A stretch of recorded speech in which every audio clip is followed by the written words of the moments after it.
श्री कृष्ण गोविंद हरे मुरारे, हे नाथ नारायण वासुदेव।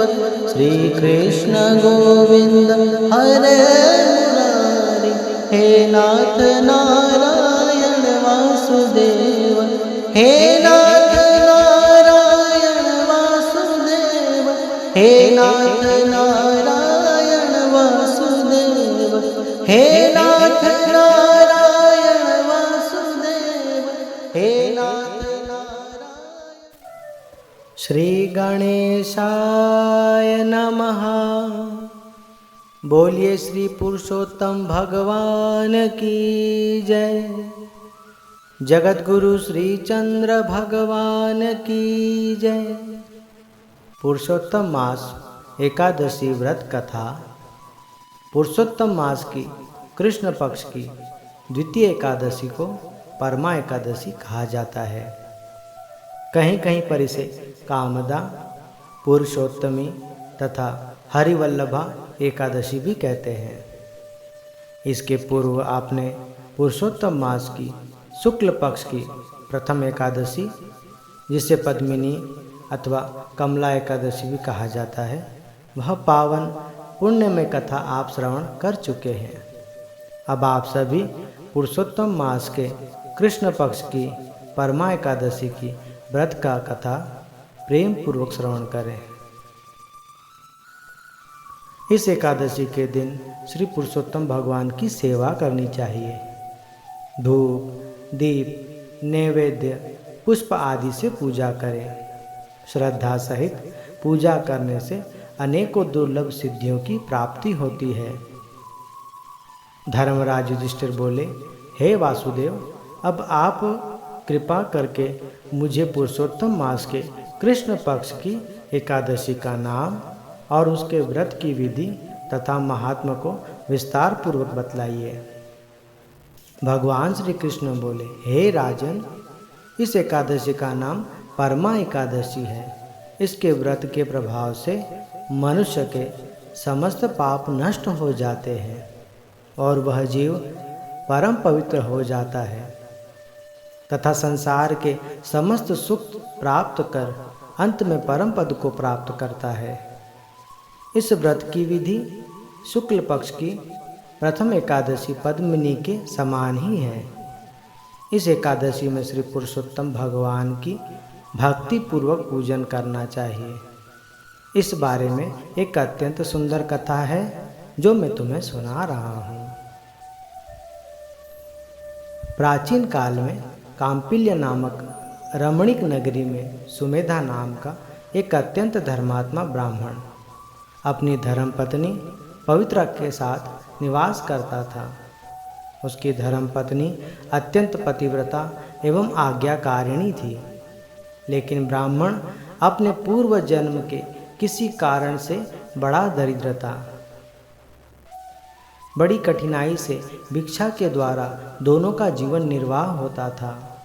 दोनों पति पत्नी बहुत ही सेवाभावी थे। कई दिन ऐसे भी होते कि उन्हें भूखे रहकर जल पीकर ही गुजारने पड़ते थे। ऐसी हालत होने के बावजूद वह पति पत्नी ने अपने धर्म का त्याग नहीं किया। उनके पास जो भी अतिथि आता वह कभी खाली नहीं जाता था। अपनी यथाशक्ति अनुसार वे उनकी सेवा करते थे। स्वयं भूखे रह लेते पर अपना धर्म नहीं भूलते। वह ब्राह्मण पत्नी कई बार भूखी रह लेती थी पर अपने पति से कभी कुछ नहीं कहती। वो सदा अपने मुख पर प्रसन्नता रखती थी और अपने पति से कभी किसी पदार्थों की भी याचना नहीं करती थी। भूख और गरीबी के कारण उसका शरीर दिन प्रतिदिन दुर्बल होता जा रहा था। अपनी धर्मपति पत्नी के दुर्बल शरीर एवं घर में अन्न का अभाव देखकर वह ब्राह्मण बोला, हे प्रिय, बिना धन के इस जीवन का निर्वाह कैसे होगा? यदि मैं किसी से धन आदि मांगता हूँ तो भी मुझे कोई कुछ नहीं देता। अब मैं क्या करूँ? कहाँ जाऊँ? बिना धन के तो कोई भी कार्य सिद्ध नहीं होता। इसलिए मैं विचार कर रहा हूँ कि किसी नगर में जाकर कुछ धन आदि प्राप्त करूँ। मुझे कुछ न कुछ तो प्रयत्न करना ही होगा, क्योंकि बिना उद्यम के तो कुछ भी हासिल नहीं होता। इसलिए मैं किसी नगर में जाना चाहता हूँ।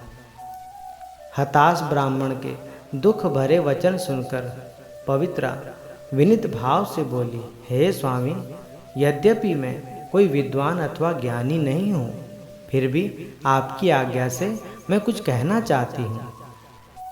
शास्त्रों के अनुसार जो मनुष्य पूर्व जन्म में विद्या, धन और भूमि आदि का दान करते हैं, उन्हें ही पुनः इस जन्म में वही सब पदार्थ प्राप्त होते हैं।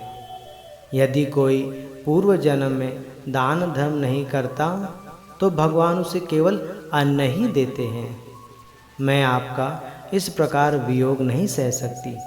पति रहित स्त्री का संसार में माता पिता, भाई, सास ससुर, कुटुंबी, संबंधी तथा सभी रिश्तेदार किसी न किसी प्रकार से निंदा करते हैं अथवा कुदृष्टि से उसकी ओर देखते हैं। भाग्य में होगा तो हमें सब कुछ प्राप्त होगा, पर आप मुझे अकेले छोड़कर कहीं मत जाइए। इसलिए आपको मेरी बात मानकर यहीं रहना चाहिए। अपनी स्त्री के ऐसे वचन सुनकर वह ब्राह्मण अन्य नगर जाने के विचार को त्याग दिया और कांपिल्य नगर में ही दिन काटने लगा। कुछ समय पश्चात एक दिन कौंडिन्य मुनि कांपिल्य नगरी में पधारे। उनको आते देखकर सुमेधा और उनकी धर्मपत्नी ने कौंडिन्य ऋषि को प्रणाम किया और बोले, आपके दर्शन पाकर आज हमारा जीवन धन्य हो गया। आपको बारंबार प्रणाम है। फिर उन्हें मनाकर अपने घर में ले आए। यथावत उनकी सेवा की, आसन लगाकर उनको भोजन आदि कराया। भोजन के पश्चात ब्राह्मण पत्नी ने बोला, हे मुनि, आप मुझे दरिद्रता नाश करने का कुछ उपाय बताएं। मैंने अपने पति को परदेश धन कमाने को जाने से मना कर दिया है। अब मुझे पूर्ण विश्वास है आपकी कृपा से हमारी दरिद्रता दूर हो जाएगी। कौंडिन्य ऋषि को ब्राह्मण दंपत्ति पर दया आ गई और वह बोले, हे देवी, अधिक मास के कृष्ण पक्ष की परमा एकादशी के व्रत से समस्त पाप, दुख और दरिद्रता आदि नष्ट हो जाते हैं। जो मनुष्य इसका व्रत करता है वह धनवान हो जाता है। इसी व्रत के प्रभाव से शिव जी ने कुबेर को धनाधिपति बना दिया था और इस व्रत के प्रभाव से राजा हरिश्चंद्र को पुत्र, पत्नी और राज्य पुनः प्राप्त हुआ था। वे सब विधि बताकर बोले, इस दिन से पंचरात्रि व्रत भी प्रारंभ होता है, जो बहुत ही उत्तम है। इसी एकादशी से शुरू करके जो 5 दिन तक निर्जल रहता है वह सकुटुंब स्वर्ग को जाता है। जो संध्या के समय एक बार भोजन करता है और 5 दिन स्नान करने के बाद ब्राह्मण आदि को भोजन कराता है, उसे संसार को भोजन कराने का फल मिलता है। जल कुंभ दान करने से ब्रह्मांड के दान करने का फल प्राप्त होता है। तिल पात्र दान करने से तिलों की संख्या के बराबर और घृत पात्र दान करने से स्वर्ग के सभी सुखों को भोगता है। हे पुत्री, तुम अपने पति के साथ इस व्रत को करो।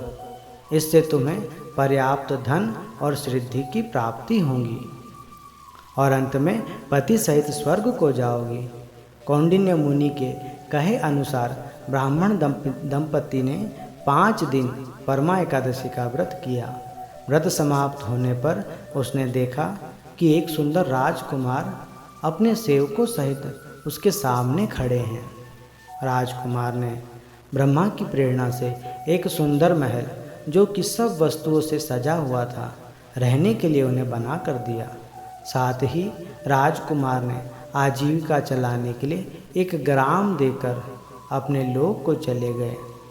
वे दोनों इस व्रत के प्रभाव से अपनी संतानों सहित आनंद सुख भोग कर ब्रह्मलोक को प्राप्त हुए। जो मनुष्य परमा एकादशी का व्रत करता है उसे समस्त तीर्थों में दान आदि का फल मिलता है। जिस प्रकार संसार में 2 पैरों वालों में ब्राह्मण और 4 पैरों वालों में गौ माता, देवताओं में इंद्रराज श्रेष्ठ है, उसी प्रकार सभी महीनों में सबसे उत्तम अधिक मास है।